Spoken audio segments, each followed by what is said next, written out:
And then we hit, you know, then we're gonna hit the next one, which is, whatever's, driveway permits. Yeah. A lot and then do that way. In looking at them, even though they haven't been updated in many years, a lot of them don't need to be updated. You know, driveway permits probably doesn't need to be touched at all. You know, actually, it's regulated by the state pretty well. Yeah, and I really don't think some of these things, other than being eyeballed once every 3 or 4 years, they really generally don't need it that much. But I mean, in this case, with the site plan review, I think we're all in agreement that it does need an overhaul. Yes. There's some. You know, Bill Gaver did good work on it. He did. The problem was, he was just one guy doing the work, and he was using a lot of resources from other places that had different requirements than this little town. He was bringing big city politicians to a little town. Some of it was, you know. My impression on that, what I learned from that experience, was simply that it was like a tidal wave. There was so much information coming in on the day that it was presented that it was impossible to digest. And you know, it had been my hope that in the past year that we could somehow break that up into pieces and rework it and see if any of it was digestible in chunks, you know, if some of the logic and the concepts. But we got into the site plan review and we didn't want to change the site plan review process while we were in the middle of it. And wouldn't have been a good idea. No, certainly would not have. So now is the time. By somebody else. So you know, that's what it looks like to me this year, is a chance to jump on the capital improvement program, get that continued, and then site plan review, and that's about it. Hopefully some people will come in with applications. All right, well, that's it on that topic. What's on the agenda? Yes, George? Yeah. So we only have one committee, and that's the CIP? It's going to be CIP committee and budget committee. And, that's me. Yeah. Thank you. Yeah. And budget is myself and Steve. I'm remiss, I admit it, but... So Gary, when do you think we are going to start to see like a draft report or something? Is this going to be? Well, we need to have a committee meeting. I'll tell you what, I've already gone through all these buildings, and I've kind of gone through them alone. But I can take all the committee members through the buildings and show them all the things that I found out about these buildings. It isn't going to be much different than the $10,000 architect that's going to come in here and look at and say. The difference with the $10,000 architect, he's going to come up with $100,000 worth of solutions. Is that all? No, then there's... He's going to earn his money then, that's all. Well, it might be $200,000. I have no idea. But you have to justify a $10,000 fee with some kind of exorbitant solutions. You can't say, this is for $10,000, you could fix this all for $20. It's just never going to happen. But anyway, that's neither here nor there. And I've really gone over every road in this town and made a ton of notes as to what the condition of the roads are, where they are. And then all it has to really, I have to sit down with the comedians and I've made all these notes. They've done some of this stuff with me. We've got to compile that. And I mean, there's so many ways to approach this, from putting the roads in a tip-top shape to just doing certain types of maintenance. And that's the big problem on what we recommend the town do, because it's a budgetary deal all the time. Do we want to fix the roads piecemeal, which is what seems to be the approach they're taking with Stone Road at the Four Corners, because it's a disaster. And that's going to take a giant chunk of money, so which is going to really leave a lot of the other roads untouched for a year or 2 or 3, depending. If that's the approach the town wants to take, that's fine. What CIP is, the best thing they can do is recommend what has to be done for all these roads to get them into tip-top condition. And then you can pick some level of something in between, or take them piecemeal and put them in tip-top condition. The decision always has to do with, do we want to go that far, or do we just want to armor coat it with oil and chips? You know, the armor. Pretty well back to ground. Huh? That's farmer's patch. Well, I mean, so you always got, there's so many ways to go with this. It's difficult to come up with a prospectus for the town to follow. All you can do is say, to get it from point A to point B, these are the steps and it's going to cost X, with an inflationary factor for the price of oil, which is changing everything now for paving.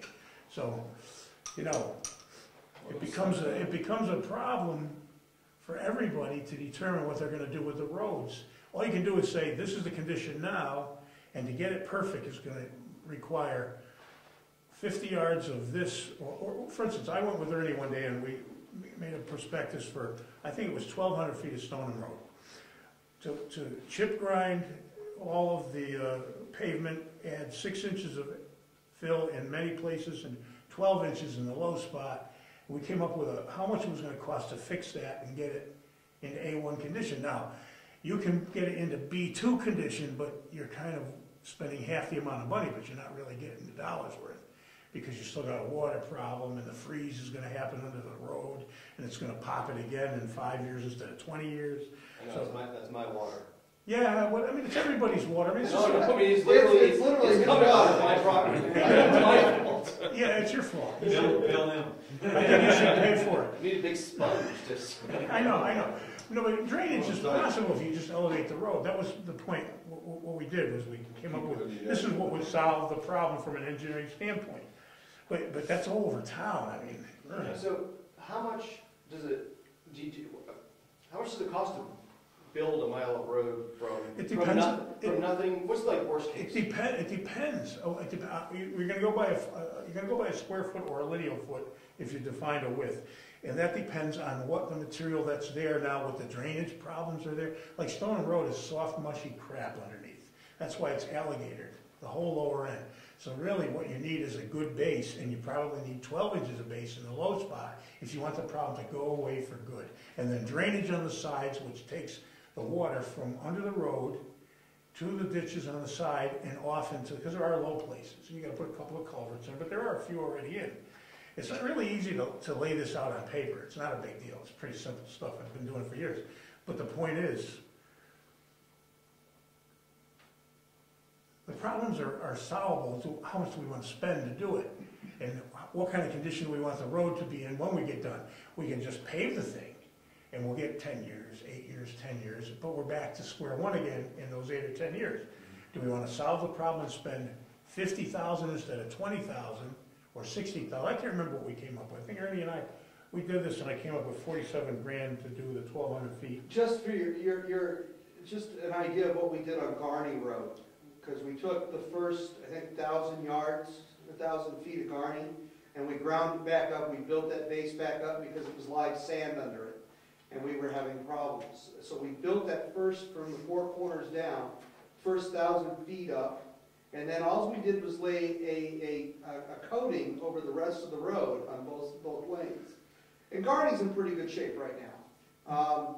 It was almost $200,000 to do that because we did it in a two-year project. And that's just about a mile of road. See, now I have an issue with how this stuff is managed. In this respect, I don't think under any circumstances the road agent should be in charge of the decision-making process, period. Simply because the road agent has a fiduciary interest, and that's the way of the world. Well, this is and neither should anybody on the road planning. committee that has a fiduciary interest. Yep. It should be completely divorced from people with fiduciary interest in what gets done on the roads. And that's in all circumstances all the time. I don't care what town you're in, where you're from, because obviously, and that's not saying that anybody's going to be corrupt, it's just the way it's supposed to be done in the public sector.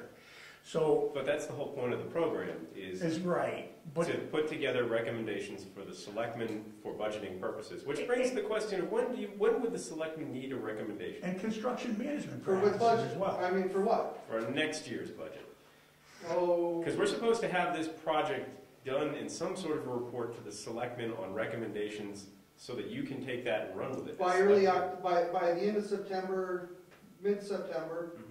And I'm curious, I'd like to see what other towns write up. I mean, I'd like to see another town that's similar in our size and because we have limited assets. We have roads are the biggest asset. We have these 2 buildings. We actually have that 3rd building down the street.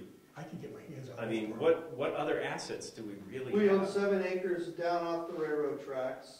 I'll But get is my hands- there any buildings there, or is there? It's all swamp in the summer, in the spring. I can so get my that's- hands on Wolfboroughs if you want. Sure. I mean, Okay. Wolfboro, I think I'd be glad to see it, but I mean, I think There are Wolfboro other has towns different our challenges. size, Yeah, and that's what he's looking at. because I mean, if you look at like a Manchester, their assets are totally different. I mean, Well, that's they're- the problem with trying to take other people's stuff and implement it into Brookfield policies is Yeah.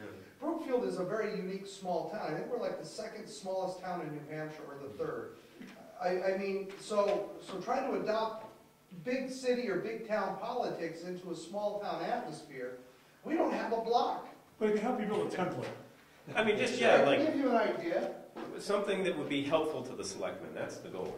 Well, the main thing is that I've seen in so many other towns, they waste so much money running around putting out fires. The idea is to prevent the fire from happening in the first place. And we've got to get together. We've been waylaid by so many other issues, major issues that have had to be taken care of. And we haven't even had a chance to really meet together in the CIP committee, and we do have to do that and start formulating a game plan. Perspectives is possible, capital fund, or whatever else we could do to try to build up that money so we can have the money we need to make the improvements, do the repairs, take care of the maintenance, so that we can save money in the long run and save tax dollars. Then we've got to just get together and start hammering it out. Yep. Whether it's totally off the wall, if it's a crazy idea, or it's something that's totally feasible. I take it back, we're the 25th smallest. There's Oh, actually a man, town we're out here with Well, 30. we're over 700 people now, remember? Yeah, there's actually a town with 33 people. But towns our size would be, and no, we're not over 700 yet. 682. Census said we were So we're 705. 705 in the census. There are a lot of babies are born generally in October. Don't try to make us. Check your benchmarks. Anyway, towns that are our size, if you want to say we're 705, you've got Piedmont, Surrey, Marlow, Albany, Nelson, Sugar Hill, Langdon, Lyman. Middle? They have several thousand. Oh, really? Yeah, I didn't know. Carroll, Sullivan, Newington. But don't even look at Newington, because Newington's an all-industrial town. That's true, they're just a mall. So that's the other thing that you have to The consider. side streets. Croydon, Marlow, Power plant.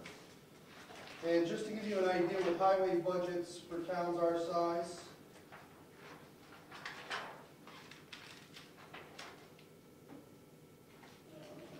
Let's see. Highway budgets for towns our size. 403,000 for Carroll, which is 788. Albany has 160,000.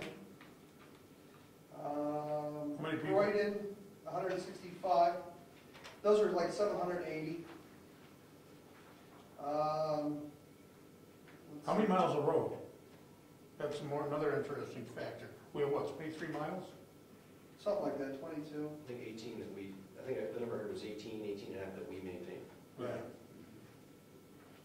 So, Gary, how much does a mile of road take to, like, rebuild from really bad shape to really good shape? And how often do you have to do that? Well, that's the thing, if you put it in really good shape, you don't have to rebuild the road ever again, generally speaking, if you do it right. You will repave it occasionally because pavement just lasts so long, but if you install a base and drainage. So how much does it cost to make a mile of road? Well, I can't tell you that exactly right now with the price of asphalt. I'm not gonna hold you to a number. No, I know. Is it but- 100,000 or 500,000? I can tell you in a minute, no, a mile of road, okay. 10 years ago, the state redid 109 from, when you come down at the bottom of the hill by those beaches and past the state park, around the corner, the railroad tracks. It's a little more than a mile. It was $1 million. Okay, so if it's not the state doing it, it's half as much. Because it takes 3 times the amount of state employees to work. There's a good portion of that went through Mark. A mile of road, right, 22 feet wide by 5,280 feet would be roughly 12,000 feet. 6-inch base under it, it would be 12,000. One needs to go check it 6,000 out. cubic feet.